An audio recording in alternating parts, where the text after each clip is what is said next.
ठीक है क्या ठीक है ठीक है, पहली बात इस बात का जवाब ले लेते हैं। थानेश्वर भाई इस बात का जवाब देना चाह रहे हैं कि उनके जो विधायक नेता हैं किस तरह के बिकाऊ में है या जो भी है, जो आप आरोप लगा रहे हैं देखिए, थानेश्वर जी।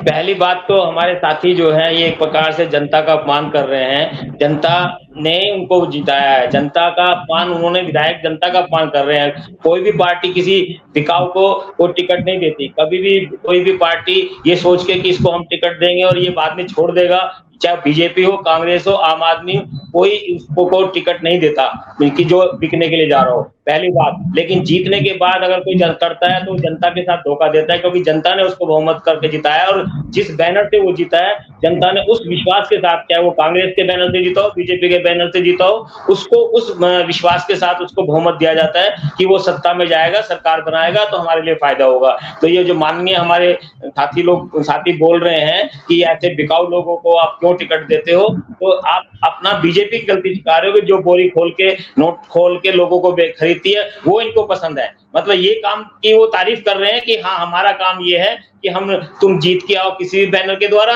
और हम आपको खरीदने के लिए तैयार बैठे हैं। तो खरीद फरोख्त की परंपरा है, ये एक प्रकार से इसी के आधार पर वो सरकार बीजेपी बनाती आ रही है पिछले 14 सालों में, जो आप अनुभव देख रहे हो।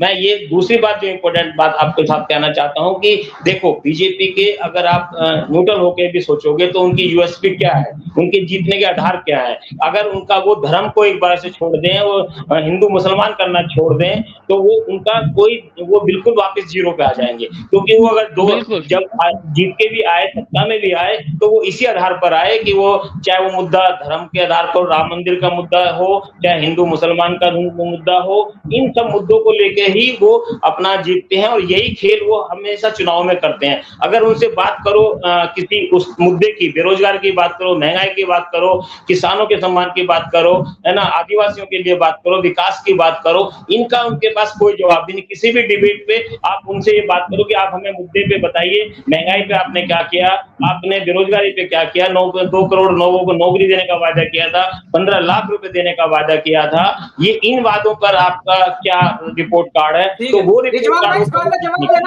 कभी फेस नहीं करेंगे रिपोर्ट कार्ड।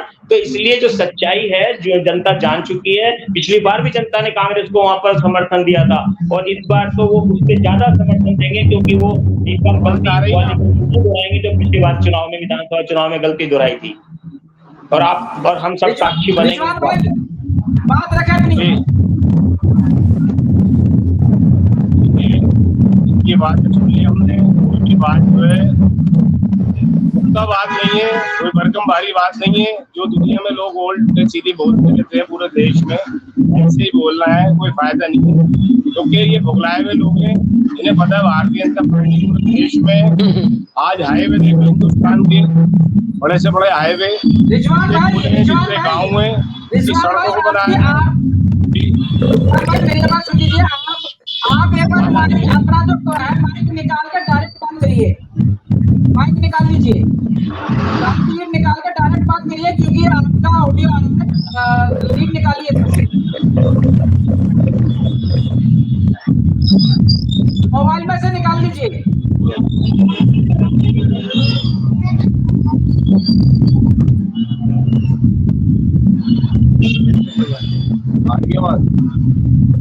आवाज तो आ रही है, बहुत शोर हो रहा है। शोर हो रहा है, अच्छा, सही आ रही है।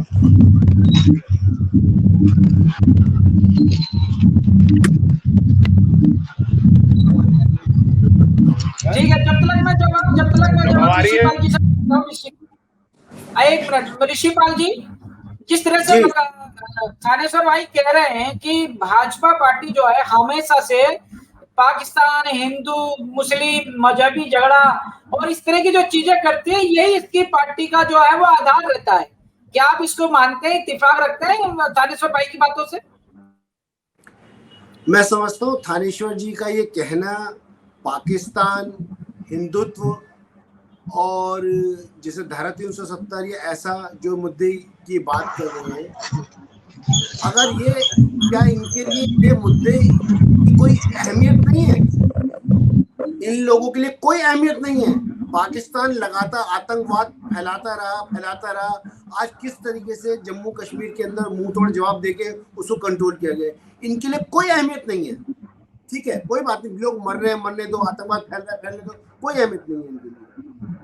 आज देश के अंदर जो वातावरण है, आज जिस तरह से सभी जो समुदाय हैं वो मिलकर आगे बढ़ने की कोशिश कर रही है, कुछ लोग, कुछ चंद लोग हैं, कुछ पार्टीज हैं जो एक वातावरण को किसी भी तरीके से एक कलंकित करने की कोशिश कर रहे हैं, लेकिन इनको मालूम है कि आज मोदी जी के नेतृत्व में पूरा राष्ट्र, और उस राष्ट्र में सभी समुदाय के लोग हैं, कुछ चुनिंदा लोगों छोड़ के बाकी सभी, क्योंकि इनको एक परेशानी इसी बात की है कि ऐसा क्यों है कि आज सारा समुदाय, सारा राष्ट्र है मोदी जी के साथ क्यों खड़ा है।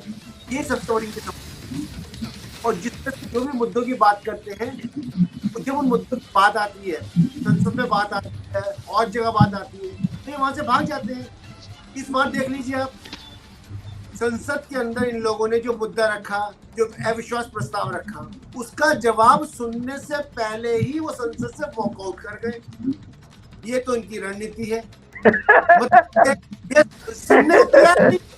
मतलब आप अविश्वास प्रस्ताव, मोदी ने कहा बहुत बढ़िया किया, और उनके वो शब्द दिखाए गए जो 2018 में उन्होंने कहे थे कि आप जरूर लेके आना, क्योंकि जब अविश्वास प्रस्ताव रखा जाता है तो सरकार अपनी सारी बातों को लोगों के सामने सुनाती है, और ये ऐसा अविश्वास प्रस्ताव रखा गया जो नेता जो है सदन छोड़ के भाग गए। तो अब बात कहाँ तो ऋषिपाल जी आपका जो जवाब है, आपसे सवाल एक ले रहा हूँ, एक सवाल वकील साहब से हम ये जानना चाहेंगे, माननीय प्रधानमंत्री ने 90 मिनट बात करी, उसमें सिर्फ 2 मिनट जिस मुद्दे पे बात रखी, मणिपुर पे केवल 2 मिनट बोले, और वो भी मजाक की तरह से उन्होंने रखा, तो उस बात को सुनने का क्या फायदा है? मुझे बताइए कि आप इतने महत्वपूर्ण मुद्दे पे 90 दिन बाद आप बोल रहे हो, और बोलने में भी इतना घंटे हंसी के ढटकारे लगा रहे थे। नहीं रखी।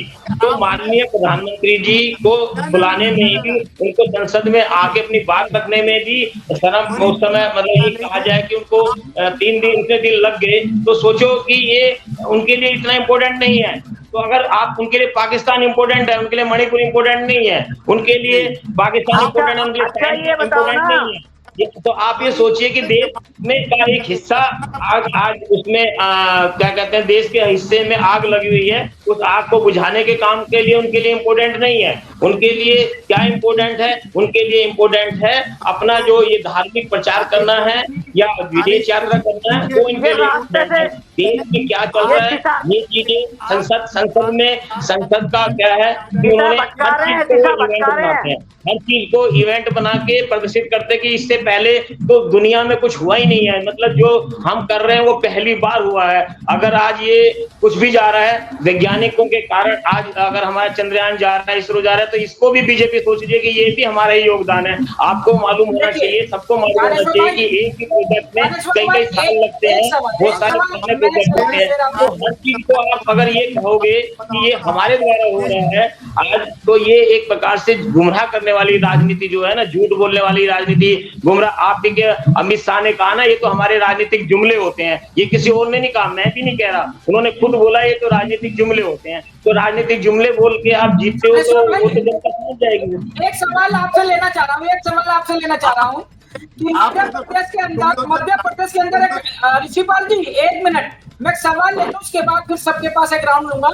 सवाल यह है कि मध्य प्रदेश के अंदर अभी कुछ दिन पहले ही संत रविदास जी का प्रोग्राम रहा, और साथ में ही जब बात हम दलित की करते हैं, जब पिछड़े की बात करते हैं, तो अभी आपने देखा होगा कि एक वीडियो वायरल हो रही थी, जो एक दलित व्यक्ति के ऊपर एक आदमी मुंह पे पेशाब कर देता है, और उसके बाद शिवराज सिंह चौहान जो है उनको पैर धोते हैं। फिर उसके बाद अभी मोदी साहब की अगर मैं बात करता हूँ, माननीय प्रधानमंत्री जी जो है दलितों के पैर धोकर जो एक संदेश देना चाहते हैं, वो क्या देना चाहते हैं, क्या कहना चाहेंगे इस पर थानेश्वर जी? नहीं, वही तो मैं कह रहा हूँ कि ये इसी से बीजेपी का रूप स्पष्ट हो जाता है, उनका मुखौटा स्पष्ट हो जाता है। एक प्रकार वो आदिवासियों की कहते हैं कि हम शुभचिंतक हैं, हम इतना कल्याण कर रहे हैं आदिवासी की, उसी तरह उन्हीं के बीजेपी के विधायक और नेता जो है आदिवासियों के साथ इस तरह का व्यवहार करते हैं, और फिर मुख्यमंत्री जी जो है उनको बुला के उनके चरण करके अपना पास होने की बात करते हैं। तो ये एक ड्रामा तो है, नहीं, ये बताओ कि हम अपना दिखा रहे हैं कि हम हिंदू काफी वो उनके हम हितैषी हैं, तो ना वो ओबीसी के हितैषी हैं, ना आदिवासियों के हितैषी हैं, ना किसानों के हितैषी हैं, ना मजदूरों के हितैषी हैं। तो आप ये सोचिए कि वो हितैषी हैं, तो पक्ष में काम कर रहे हैं, किसके लिए काम कर रहे हैं, क्या काम किया उन्होंने जिसके कारण उन्हें जनता दोबारा से जिता के लाएगी। ये तो यही तो हम सवाल उठा रहे हैं।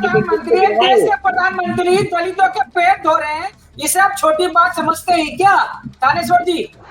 देश के राष्ट्रपति एक बात बताइए कि एक दलित के पैर धो के ये ड्रामा दिखाना, इससे क्या दलितों का उद्धार हो गया?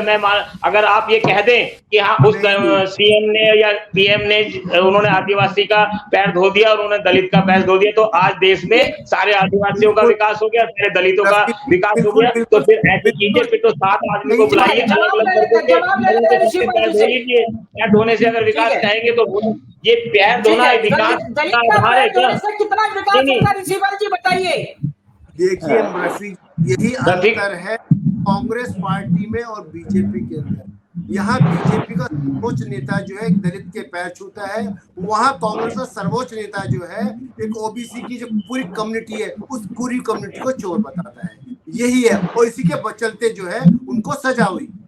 और कांग्रेस पार्टी कांग्रेस पार्टी ने तो समाज रफी भाई और आप समाज बीजेपी क्या करती है, समाज का चरण रफी साहब आवाज आ रही है मेरी? चरण धोना और विकास करना, चरण धोने से विकास नहीं होता। किसी का एक व्यक्ति को पहले अपमानित कर दो, पहले उसको अपमानित करो, उसके बाद चरण धो। ये अच्छी नीति है। आप उनको चोर बोलेंगे ऐसे विकास होगा? पहले उनका अपमान करो फिर चरण दो, ये अच्छी राजनीति है। चोर बोलेंगे आप ऐसे विकास होगा? ऐसे अमजद भाई बात रखे अपनी जी, अमजद हसन जी बात रखे अपनी। ऐसा है कि हमारे देखिए अभी जो चर्चाएं हो रही हैं उसमें कहीं ना कहीं आप मध्य प्रदेश में एक चुनी हुई जनमत की सरकार को चोरी करने वाले डकैत की बात चल रही थी। उसमें अभी हमारे 2 साथी बहुत हंसी मजाक में लेकर गए। जहां तक राहुल गांधी की सजा की बात है, एक वो राजनीति से प्रेरित गुजरात और उन्हें जो दिया आदेश और उसको सुप्रीम सर्वोच्च न्यायालय ने स्टे किया कि नहीं किया। दूसरा कि मोदी को कहना तो क्या पूरे समाज का अपमान थोड़ी है। अलग अलग मोदी जो है अलग अलग प्रजातियों से संबंध रखते हैं। दूसरा जो थानेश्वर जी कह रहे हैं दलितों के पैर धो देने से दलितों का सम्मान नहीं हो रहा है। इस केंद्र की भाजपा और डबल इंजन की सरकार, जहां इंजन फेल होती है वहां डबल इंजन लगती है, ये ध्यान रखिए। तो इसका मतलब ये है कि कहीं ना कहीं राज्य की जो इंजन फेल है उसमें डबल इंजन लगाने की जरूरत है। मोदी के नाम पे आप चल रहे हैं। सबसे ज्यादा इस डबल इंजन की सरकार में दलितों का, अकलियतों का, महिलाओं पे अत्याचार हो रहा है। क्या उस पर ध्यान नहीं दे रहा? क्या मध्य प्रदेश के अंदर क्या भाजपा को मिली थी? क्या भाजपा के पास मध्य प्रदेश की जनता ने दिया था मैंडेट?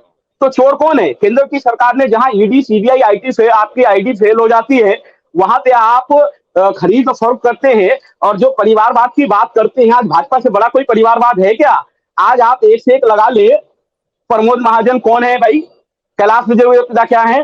प्रमोद महाजन जी जो है आपके राजनाथ सिंह के लड़के कहाँ हैं?